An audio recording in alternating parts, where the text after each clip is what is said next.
Kurva yang melengkung habis ini artinya suatu saat wabah ini akan berhenti. Nah, garis ini mewakili kapasitas rumah sakit dan tenaga kesehatan. Jadi semua yang di bawah garis ini kemungkinan besar akan dirawat, tapi yang di atas garis ini kemungkinan besar kesulitan dan bahkan meninggal dunia. Nah, tugas kita adalah membuat kurvanya tuh nggak terlalu melonjak tinggi, sehingga semua orang yang sakit bisa masuk ke dalam rumah sakit dan ditangani oleh petugas kesehatan. Jadi gimana caranya membuat kurva ini menjadi landai? Orang itu sakit nularin orang lain. Nah, orang yang sudah sembuh, tubuhnya jadi punya imunitas, sehingga kemungkinan dia tertular lagi itu kecil atau hampir nggak ada. Sehingga caranya sebuah wabah apapun itu dari zaman dulu berhenti adalah ketika cukup banyak orang kena virusnya, lalu menjadi imun sehingga virusnya nggak bisa punya orang untuk ditularin lagi. Nah, kenapa selama ini kita perlu banget namanya social distancing atau ngejauhin diri? Animasi ini bagus banget. Ini contoh kalau semua orang bergerak bebas seperti biasa, nggak ada pikiran, semua tetap pergi konser, pergi jalan-jalan. Ini akan terjadi. Satu orang akan menularkan semua orang berbarengan, dan itu yang berbahaya. Seperti tadi kita ngelihat kurvanya ya. Pada akhirnya akan lewat dan pada akhirnya semua orang akan sembuh. Tapi karena kurvanya tinggi, banyak orang akan mati dalam prosesnya. Nah, yang terjadi di Cina dengan adanya lockdown, ditutup, membuat orang tidak sakit sekaligus berbarengan. Jadi kurvanya lebih landai kalau kalian lihat, sehingga memberi waktu untuk orang-orang menjadi sembuh dan akhirnya bisa melandaikan kurvanya.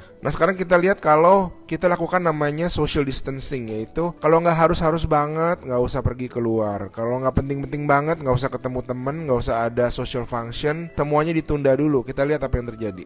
Nah, bahkan ini ada simulasi satu lagi. Kalau social distancingnya itu benar-beneran ekstrim, orang nggak boleh keluar, ada jam malam dan sebagainya, ini yang terjadi.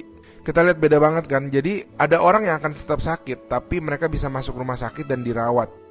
Jadi teman-teman, please do your social distancing, stay at home, work from home, anywhere you can. Ada orang-orang yang nggak bisa, saya mengerti, tapi sebisa mungkin lakukanlah semuanya itu. A good way of doing it is to imagine that you do have the virus, yeah, and change your behavior so that you're not transmitting it.